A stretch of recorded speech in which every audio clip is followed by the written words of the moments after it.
awo nga abayimbi bano bali mu kulwana kwetakkuluzaako byabufuzi. Tubirabyeko mu biseera bingi nga abayimbi bagamba baneze siri munnabyabufuzi, nze siri munnabyabufuzi. Sooka onzannyira emboozi eno tukome bigayo tubuulire gwe kiki ekikukusalawo okusalawo okusaidinga n'ekibiina ky'obufuzi nga banno bali mu kwerwana kubagamba neze siri munnabyabufuzi. So tuwe emboozi. Politics is the set of activities that are associated with making decisions in groups. Ebintu bye mukola okufuna okutuuka ku kisalibwawo bwe muba mu group. Olisegedde? Or other forms of power relations among individuals, such as the distribution of resources or status. Nze ndi musanyusa. Obuli wa kibiina ki, obuli wa kibiina ki, nze byompita, nzija n'enkusanyusiza abantu. Ebyobukulembeze ebyabwe n'obufuzi byabwe byabwe. Zo mulimu gwange kusanyusa. Bonna bo bukuŋŋaanyiza obakuŋŋaanyiza n'ompita nti basanyuse nga mbatandikira. Oba kitegeera? Ebikwatagala londo ono londo oli se binkwata. Nze siri politician saagala byabufuzi in my life. So saagala muntu ayawula bantu n'abantu. Oba wapate ki oba wapate ki ffe tuli bantu. So bw'ogamba siri munnabyabufuzi oyo manya bumanya nti ono musiri awedde emirimu. Bannaddiini bonna kibakakatako okubanga bali ku mwanjo mu lutalo luno.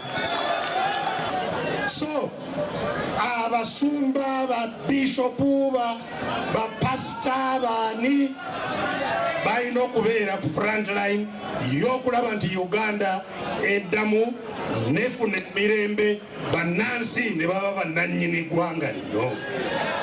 Robert, njagala onkoleyo t-shirt eyo nange nnyume. If you don't care about the politics of your country, you is a fool. Dash Dr. Kizza Besigye.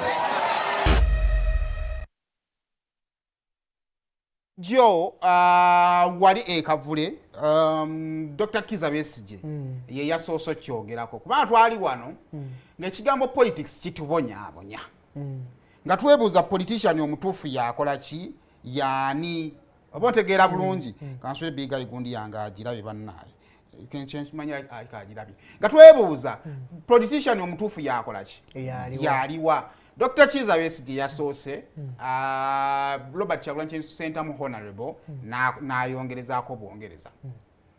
Ntambi in 1 minute nga tuddamu okufuna big guy. Yes. Ekisookera ddala ndowooza singa babaddewo obusobozi bonna obukola national orientation about politics erifa bannansi kyali savings ebintu bingi nnyo. Ebyaddala tukkiriza oba tugaane politics is a way of life.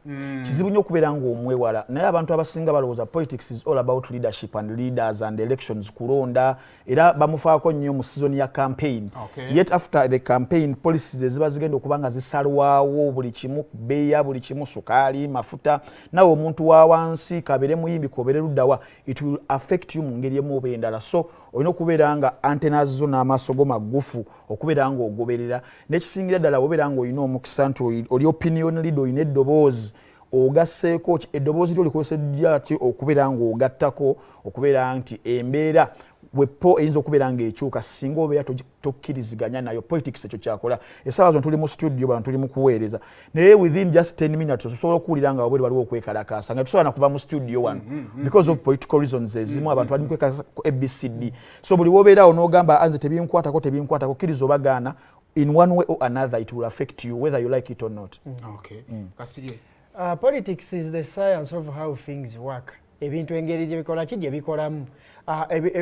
Byonna bye tuba tugoberera decisions ezisalwawo ebintu ebiba bigenda kati nga olaba era abali mu politics be ba influencinga UCC kitegeeza basobola okuregulatinga ne byolaga ku mpewo wano basobola okusalawo gw'onootyaze by'onooyogera ne by'otaakola ki ne by'otaakole naye kye njagala twawule nnyo kyenzize nga nzijukiza abantu eriyo ba career politician nga ye yagufuula mulimu ng'era agenda ne yeesimbawo n'akola ki n'aba ng'asobola okuvuganya n'awangula era n'aba n'omusaala gwafuna ne privileges endala ezikola ki ezijjirako n'ebaayo ffe nga sirikali ya politician nga nteekeddwa bigoberera yes naye ng'ate we tuba nga tetuli mu political season yagamba nti kunoonya bululu na biki nsobola okubaako omuliro omulala gwe ŋŋenda nkola era kyenzijenga nnyinnyonnyola abantu nti omuyimbi abeerawo nga artist then waliwo kali ya politician nti ye yasalawo kansala mp abamu nga bali mu offices ez'enjawulo ezikola ki eziri political kati twawule nti politics ye science w'ebintu we tukola naye eriyo ababa bakironda ng'omulimu neebaayo abamu nga balina kwetabamu bwetabi kubanga bateekeddwa kwetabamu naye ng'ate balina emirimu emirala bolyabo gye bakola ki gye bakola. Kale kaakati oba kino ekyamu not a politician is lack of a better word. What could be the right word of omuntu asobola okubanga tali active in politics naye ate asobola oba ntegeregese olina career politician gweyogeddemu olina naawe kakasiryo wa bulijjo what could be the better word? I think yandibaddenga because singa olaba the context mwekijjira bannaffe abakyogera ndowooza baba bagezaho kugamba nti ffe ekintu kyonna ekidiringa ne politics taagala tubeere nga tuli out of it naye ndowooza nga basinga nnyo ku politics ono wawaggula akola decisions ezisemberayo ddala yes oyo gwe basinga okuba nga bategeera naye ng'ate waliwo ne politics ono waffe ono wa activism waliwo ensonga gyongereko eddoboozi ebeere nga yeeyongerayo naye era ogenda okutuukawo nabo era nga tebagala kubeera nga basongawo amaaso olwa protection of their interests nga nabo abantu because olumu oyinza oba misjudginga naye nga yandiyagadde naye ng'ali caught between a rock and a hard place oba okitegeera because of some traits ezibaddewo mu bantu abalala oli n'agamba olwa kariya yange naki at least kambeere nga nzira ebbali naye ndowooza engeri gye bakireetamu ne context yesinga okubeera nga abantu bakola ki babafuna bulala. Kasi tuyinza kukozesa kigambo ki? Saimbo twandibadde teri yandiyagadeko era ku makya n'agamba saagala byabufuzi kubanga bisalawo buli kimu mu bulamu bwaffe kitegeeza it's our day to day life naye engeri Uganda ebyobufuzi gye byademonizingibwa ne mawanga ga Africa agamu nti state ejja n'ekulimba nti we are democratic naye ng'ekituufu eriki eri military state ne democratic state engeri gye bakolamu decision yakyo yaki yanjawulo kati ne tutuuka ku kubeera nti tuli ignorant abasinga nga tetwesomesezza nnyo okumanya politics kyeki na tuyinza kukijagolinga tutya kati then bw'otuuka na wano ku ngeri political grounds gye zidemonizingiddwamu nti bw'obanga oli ku saidi ya state abeeri bajja kuvuma bw'obanga oli ku saidi eri aba state bajja kukola ki bajja kunyigiriza lwansonga mu state eri abatategeera politics kyeki ne mu opposition eri abatakola ki abatakitegeera kati okweprotecting obulungi yensonga lwaki abantu bagamba nti siri mu byabufuzi lwansonga mmwe ba players mukidemonizinze lwansonga nammwe abakirimu abasinga temukola ki temumanyi. Tulina bigai tumulina kale Starboss nakulekedde ekibuuzo okomyewo osaidinze misana nga tukulaba mu kaseera nga banno bali mu kwesamula bagamba neffe tuli ba businessmen and women sina kibiina wengwa gwekyo waki wakibuusizza amaaso?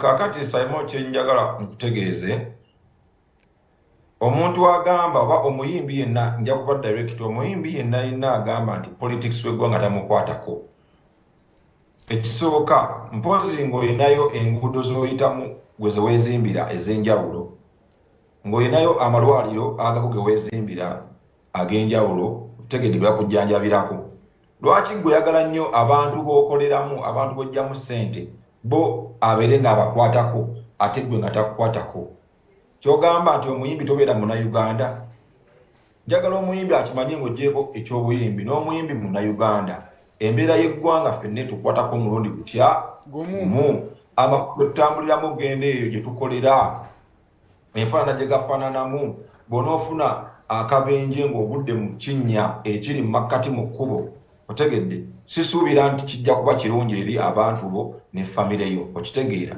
so kati gwe bw'ogamba nti politics w'eggwanga takukwatako pozi ng'ogamba nti toli Munnayuganda oba nti oli muyimbi wava bweru n'ojja oyimbire mu Uganda otegedde ojje buzi ofunemu ssente ogende otegedde document gyo mwagirabye eyakoleddwa okitegedde omuntu agamba nti politics tamukwatako otegedde sijja kukyogera ku empyo naye nze ndowooza abatategeera bulungi aba asana kukubwa kasita abanga muna Uganda ba politics w'eggwanga yapalirawo eggwanga lyobeeramu eggwanga lyokoleramu eggwanga omuli abantu bo eggwanga mutambuliza emirimu gyo esero anko oli munyiivumu kaakati kiwedde ekyo bigambo njagala abantu obaŋŋambira ebigambo bye biyinza okubanga bye bifundikira kikye tulinawo essaawa zino because ndowooza nti kati saazi tuli ku music nnyo.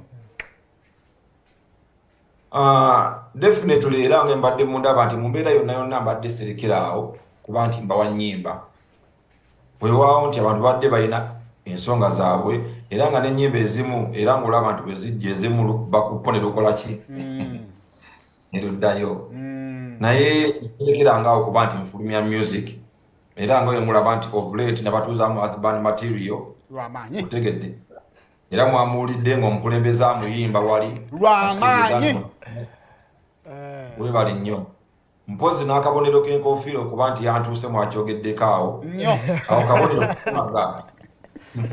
awo kabonero kukulaga nti ndabadde mu kifo kituufu obudde obutuufu abaasembayo ejjambala yabalebera awo sijjukirawo bulungi naye kati njogera ku kyabaddeyo eggulu netiwaaka emubuzeeko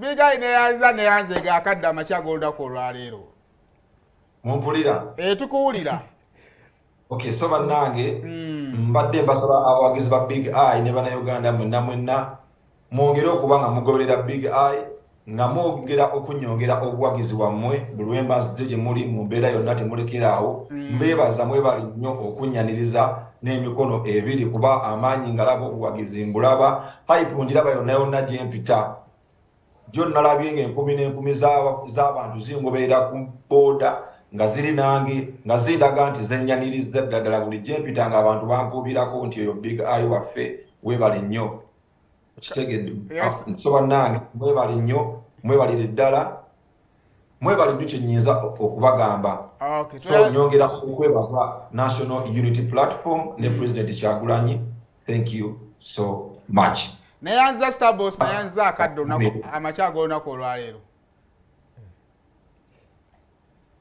kale